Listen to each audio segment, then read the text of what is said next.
Hello दोस्तों, कैसे हैं आप लोग। उम्मीद करते हैं अच्छा होंगे। तो आज हम फिर आपके लिए जिस कड़ी में आगे बढ़ रहे थे उसी कड़ी में मैथ के प्रीवियस ईयर सवालों का सॉल्यूशन आपके लिए लेकर हम आए हैं। आपको बहुत मज़ा आने वाला है दोस्तों। बस आपको पूरी वीडियो को लास्ट तक देखना है और लाइक शेयर और सब्सक्राइब कर देना है दोस्तों। तो देर न करते हुए शुरुआत करते हैं। हमारा जो अप्रोच है वो आपको बहुत पसंद आएगा और बहुत सारी यूनिक चीज़ें, नई चीज़ें आपको हम देने का प्रयास हमेशा करते हैं और देते भी रहते हैं। तो आइए शुरुआत करते हैं। ये आपके एग्जाम का सवाल है। ALP 2018 में पूछा गया सवाल है। देखिए कितने छोटे छोटे सवाल होते हैं। किसी वस्तु का कॉस्ट प्राइस दिया था, प्रॉफिट 25% का हो रहा है, सेलिंग प्राइस पूछ रहा है हमसे। तो कल हमने आपको बताया था वीडियो में कि कभी भी अगर आपसे परसेंटेज प्रॉफिट या लॉस पूछेगा तो आपको दो चीज CP और SP का रेशियो मिल जाए तो आपका काम बन जाएगा। इस सवाल को हम डायरेक्टली भी कर सकते हैं, लेकिन आपको समझाने के लिए पहले हम आपको बेसिक से बताने का प्रयास करते हैं। ठीक है, तो CP SP मेरे दोस्तों 25% है तो कॉस्ट प्राइस आप लेट कर लीजिए कि 100 होगा। तो प्रॉफिट हो रहा है कितने का, 25 का हो रहा है। तो बेचेंगे कितने में इस चीज को मेरे दोस्तों, 125 में बेचेंगे। अब मैंने आपको पढ़ाया है कई बार, जो दिया रहेगा उसकी तुलना उससे कर लेना, जिसे निकालना है उसका मल्टीप्लिकेशन कर देना है। तो यहाँ कॉस्ट प्राइस दे रखा है 60, यहाँ कॉस्ट प्राइस कितना है 100, निकालना है विक्रय मूल्य तो 125 से गुणा कर दो। 25 चौका 100, 25 पंचे 125, 5 4 एकम 4 4 पंचे 20 और 15 5 75। सिंपल सवाल है, इसे आप ऐसे भी लगा सकते हैं। अब देखिए कॉस्ट प्राइस इतना है, 25 का 150 15, 60 जोड़ो 15 में 75 तक भी आ जाएगा। लेकिन वो तरीके उनके लिए हैं जिनका बेसिक स्ट्रांग है। लेकिन अगर आपको इस तरह समझना है, हर सवाल लगे आपका, तो आपको इस तरीके को समझना ही पड़ेगा। ठीक है दोस्तों, तो ये आपके एग्जाम का सवाल था, हमने बता दिया। आइए नेक्स्ट सवाल पर चलते हैं और आपको समझाने का प्रयास करते हैं। तो दोस्तों ये भी आपके एग्जाम में सवाल आया हुआ है और इसका क्या सॉल्यूशन है, आइए इसको भी करते हैं। सरलीकरण के पार्ट का है और हम इसको करते हैं, मिक्स सवाल कर ही रहे हैं। तो दोस्तों सबसे पहले ब्रैकेट, यहाँ पर देखिए छोटा ब्रैकेट है, करली ब्रैकेट है। तो कुछ कॉन्सेप्ट है हम आपके लिए डिस्कस कर देते हैं, उसके बाद हम करेंगे। अगर माइनस गुणे माइनस होता है तो दोस्तों होता है प्लस, प्लस गुणे माइनस हो या माइनस गुणे प्लस हो तो हमेशा आता है माइनस। इस प्लस गुणे प्लस हो तो प्लस आता है। तो इस कॉन्सेप्ट को आपको दिमाग में रखना है। अगर ये कॉन्सेप्ट आपके दिमाग में है तो इस सवाल में कुछ दम नहीं है। तो आइए देर न करते हुए सीधे सवालों की ओर आपको ले चलते हैं और सवाल क्या क्या है उसको दिखाते हैं। दोस्तों इस चीज को दिमाग में रखना है, ठीक है। तो दोस्तों देखिए यहाँ पर क्या है मेरे फ्रेंड्स, दोस्तों आप देखिए यहाँ पर एक मल्टीप्लीकेशन को पहले देखिए। मल्टीप्लीकेशन यहाँ पर माइनस, यहाँ पर माइनस, माइनस गुणे माइनस क्या हो जाएगा, प्लस हो जाएगा। तो -4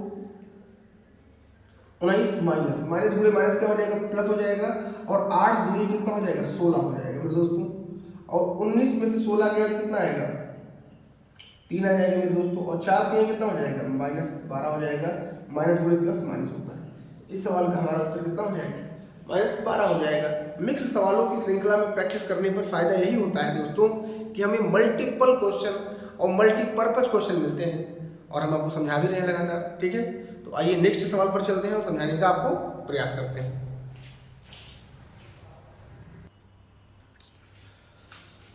दोस्तों ये सवाल परसेंटेज का है और परसेंटेज में दो तरह की सवालें बनती हैं आय व्यय संबंधित सवालों में। एक होता है शेष का और एक होता है बिना शेष का।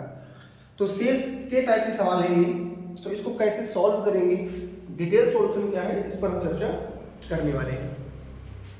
दोस्तों कह रहा है वीर अपनी मासिक आय का 15% घर के किराए पर और शेष का 60% घरेलू खर्च पर और कितने रुपए बचाता है तो महीने में कितना कमाता है। तो लोग इसको तरह तरह के तरीके से बताते हैं, लेकिन हम आपको बेस्ट अप्रोच देने के लिए बोले हैं। तो आइए सबसे आसान तरीके पर चलते हैं। आप मान लीजिए उसकी मासिक आय थी x, मासिक आय कितनी मान लिया हमने x। अपनी मासिक आय का 15% अगर खर्च कर देगा तो मेरे दोस्तों बचाएगा कितना, 85%, मतलब 85/100। अब शेष का, इसका इतना बचा हुआ है, इसका 60% खर्च कर देगा 60 तो बचेगा कितना 40। भाई इसका 60% खर्च करेगा बचेगा 40 और बचा कितना रहा है मेरे दोस्तों 2210। तब इसको सॉल्व कर लीजिए, 0 से 0 कट जाएगा, 4 से काटेंगे 4 कम 4 25 कट जाएगा, 5 से काट लो 5 कम 25 हो जाएगा, 5 कम 5 5 से 35 हो जाएगा मेरे दोस्तों। अब तो इधर कुछ बचा नहीं है, इसका 5 के इधर मल्टीप्लाई हो जाएगा तो 17 से क्या है कट जाएगा, दशमलव नहीं है मतलब 17 से ही कट जाएगा। तो 17 एक कम 17 17 तरीक 51 हो जाएगा मेरे दोस्तों। और यहाँ पर 0 बचा हुआ है तो एक 0 इधर आ जाएगा और 5 से मल्टीप्लाई हो जाएगा तो 13 5 कितना हो जाएगा 65 हो जाएगा। तो इस सवाल का उत्तर महीने में कितना कमाता है वो 6500 कमाता है। अगर इसी सवाल पे वो पूछ लेता सालाना कितना कमाता है तो इसमें 12 से गुणा कर देते हम तो हमारा उत्तर तब भी आ जाता दोस्तों। तो ठीक है, समझ में आ गया होगा आपको, स्क्रीनशॉट लीजिए। नेक्स्ट सवाल पर चलते हैं मेरे दोस्तों। ये इतना इम्पोर्टेंट सवाल है जो आपके पीछे लिखा हुआ है कि यह इससे कोई भी एग्जाम बचता नहीं है। इस कॉन्सेप्ट पर छोटे से छोटा एग्जाम हो या बड़ा सा बड़ा एग्जाम हो, सारे एग्जामों में सवाल बनता है। तो इस सवाल के पूरे कॉन्सेप्ट की चर्चा हम आपके सामने करेंगे और आपको विस्तृत जानकारी हम देंगे जिससे आप इन फ्यूचर कभी गलती ना करें। तो दोस्तों पहले इसका पूरा कॉन्सेप्ट समझ लेते हैं, कॉन्सेप्ट क्या है, उसके बाद इस सवाल को तो हम लगा ही लेंगे।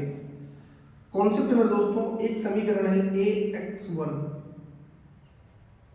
Plus by1 plus c1 is equal to 0।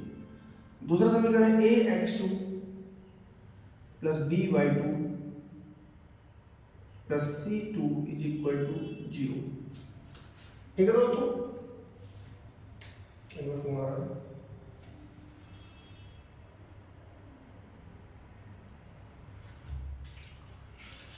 a1 होगा मेरे दोस्तों, थोड़ा इस सब मिस्टेक हो गया है, a2 b2 होगा।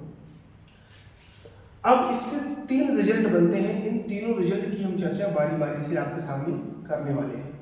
अगर दोस्तों a1 बटे a2 is not equal to b1 बटे b2 है तो इसका मतलब है इसका एक यूनिक सोल्यूशन होगा, अद्वितीय हल होगा, इसका एक अद्वितीय हल होगा।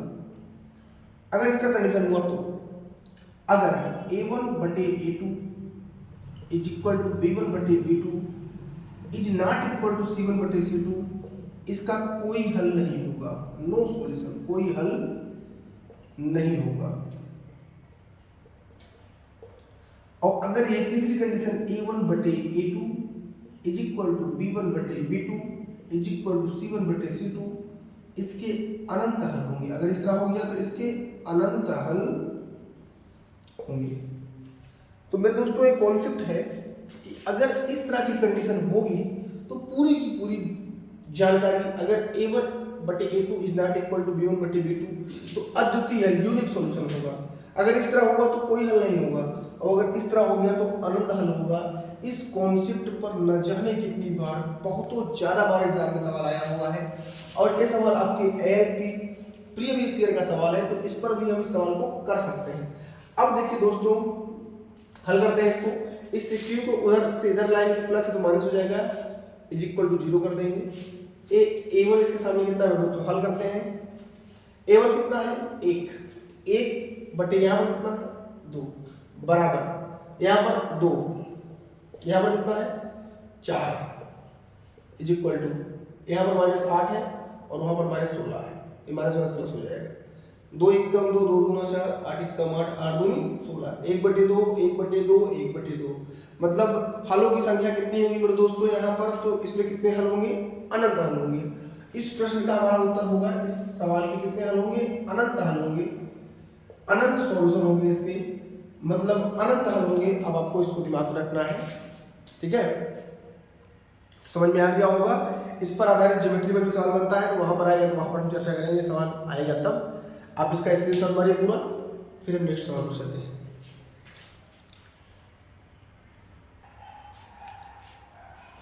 दोस्तों आज नेटवर्क की प्रॉब्लम है तो फिर हम कल मिलेंगे कुछ विशेष सवालों के साथ, तब तक के लिए धन्यवाद।